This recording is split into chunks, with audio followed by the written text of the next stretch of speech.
There was something unsettling about returning to my hometown in Maine after nearly a decade away. Maybe it was the way the familiar streets seemed narrower, or how the autumn air carried a chill that seemed to whisper of forgotten tales.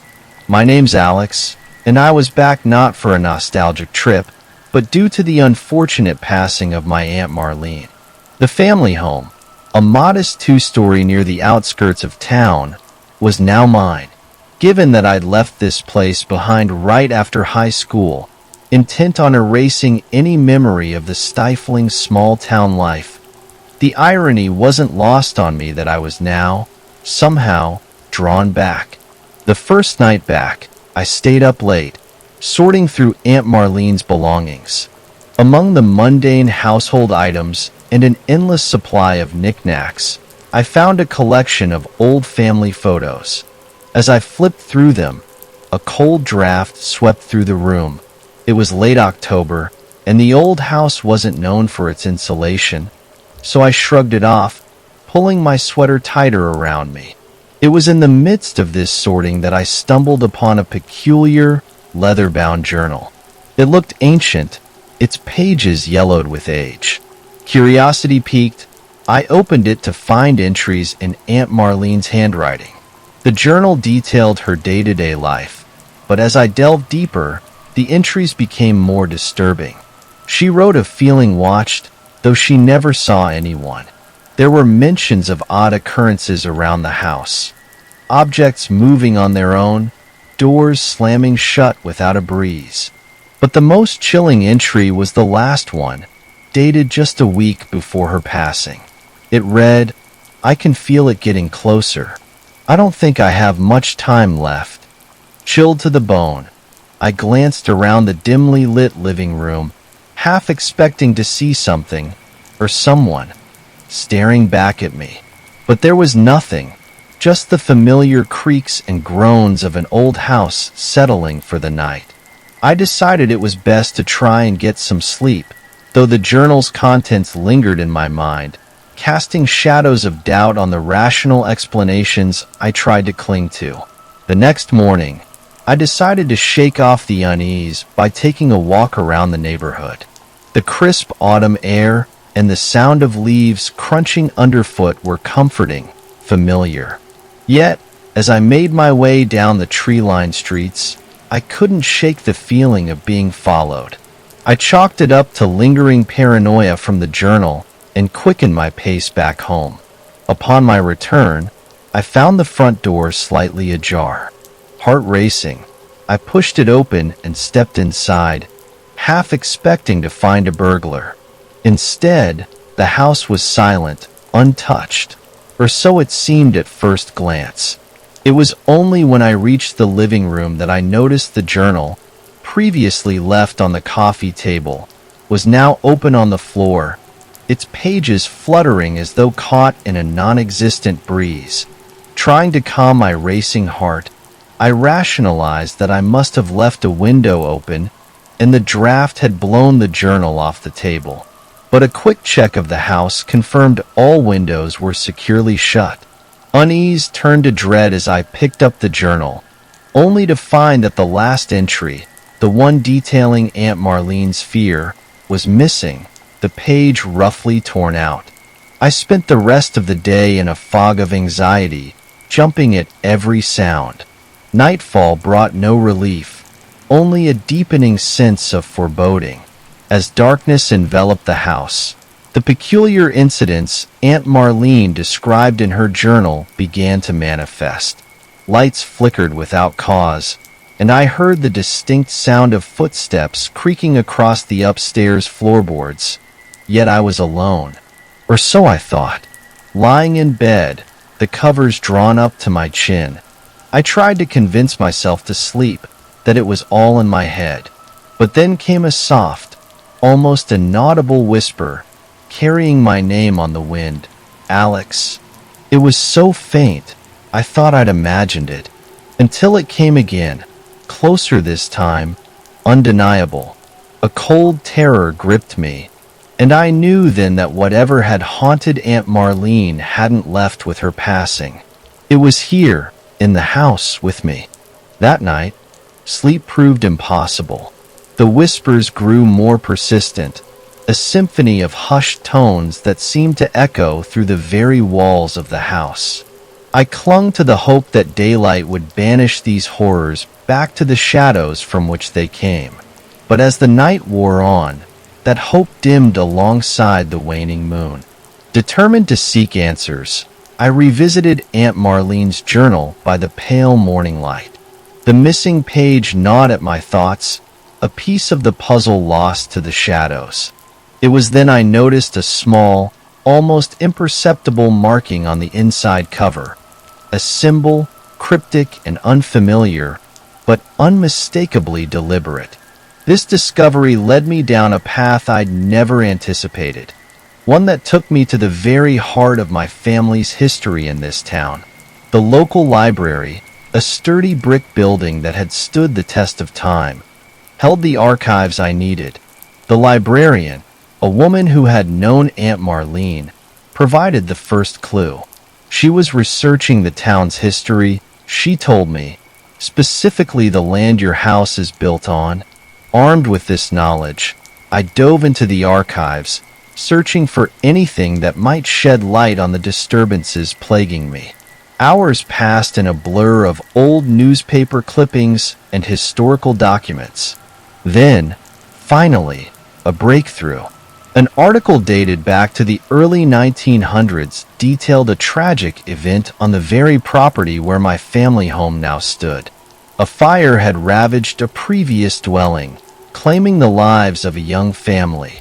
Their names were not mentioned, but the article hinted at a controversy, a fierce dispute over the land that predated the fire. This revelation sent shivers down my spine. Could the unrest I was experiencing be tied to this tragedy? The thought was too much to bear alone. I needed help, but who could I turn to? The answer came unexpectedly, in the form of an old friend, Michael, who had become a local police officer. Over coffee, I shared my findings and my fears. Michael listened intently, his skepticism fading as the conversation progressed.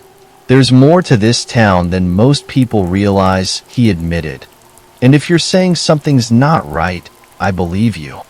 Together, we formulated a plan. It was a long shot, but it was all we had.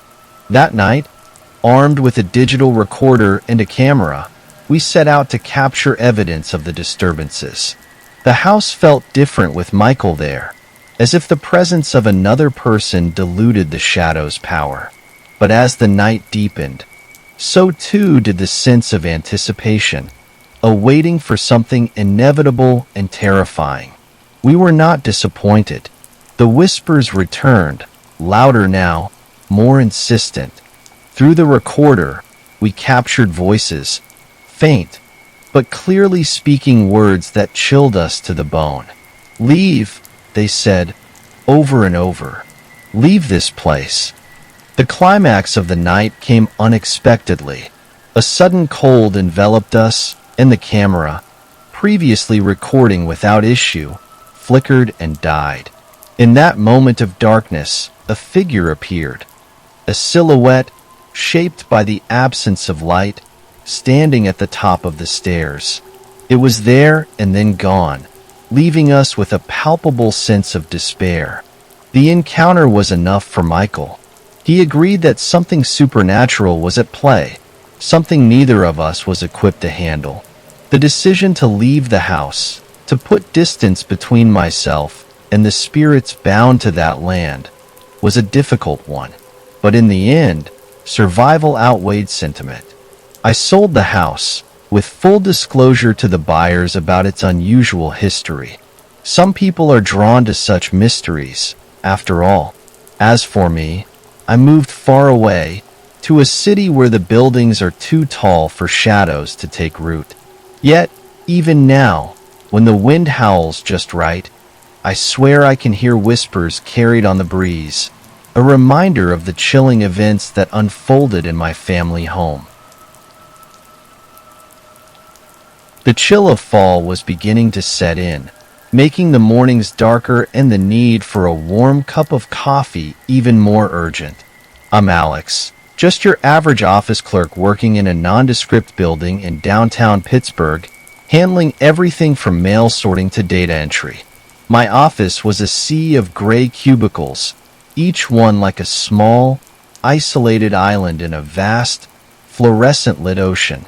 One particular morning, as I navigated through the maze of cubicles to deliver some documents, I noticed a new door at the end of a corridor that I was sure hadn't been there before. It was a solid, dark oak door, completely out of place with the rest of the office's modern aesthetic. Curiosity got the better of me, but when I approached, I found it locked. Shrugging it off, I decided to ask my manager about it later. The day dragged on in its usual monotonous way until lunchtime, when I finally had a chance to inquire about the mysterious door. My manager, a middle-aged man with perpetually furrowed brows, seemed puzzled by my question. He claimed no knowledge of any new construction or changes within the office layout. His reaction struck me as odd, but I let the topic drop, not wanting to press the issue. That night, as I stayed late to catch up on some work, the office took on a different persona. The absence of the usual hustle and bustle left the space feeling deserted and eerily silent. My only companion was the occasional hum of the HVAC system. Around 8 p.m., I decided to take a break and found myself drawn back to the corridor with the oak door. This time, to my surprise, it was slightly ajar. Hesitantly, I pushed the door open, half expecting to find a broom closet or a mundane storage room. Instead, I was greeted by a small, dimly lit office, furnished with vintage pieces that seemed to belong to a different era. A large, wooden desk sat in the center, covered in papers and an old-fashioned typewriter. On the wall, black and white photos depicted scenes from the city's past, each meticulously framed. What caught my attention the most, however, was a painting. It depicted the very building we were in, but from a time long before the modern renovations. The artist had captured a moment of such vibrant life, with people in period clothing coming and going, that it almost seemed to move. I was so engrossed in the details that I barely noticed the figure sitting behind the desk. He was an older man, dressed in attire that matched the era of the office decor.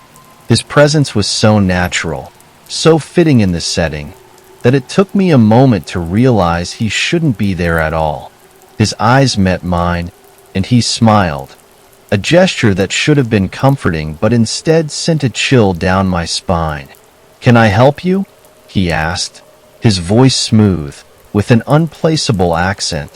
I stumbled over my words, trying to form a coherent sentence. I was just curious. I've never seen this part of the office before." "This part of the office," he echoed, his smile widening, "has always been here, just not always visible to everyone." Confused, I asked, "Who are you?" He stood up, his movements graceful, almost too fluid. "I'm just someone who takes care of things around here, making sure the past isn't forgotten." The air in the room grew colder, and the dim light seemed to flicker. I suddenly felt an overwhelming urge to leave, to return to the familiarity of my own modern cubicle. But as I turned towards the door, I found it had vanished, replaced by a seamless wall. Panic surged through me, my heart racing. The man's voice came again, calm and steady. "Don't worry, you'll find your way back. But sometimes it's important to take a moment and appreciate where we've come from." As he spoke, the room around me began to fade, the walls, the furniture, even the man himself dissolving into nothingness.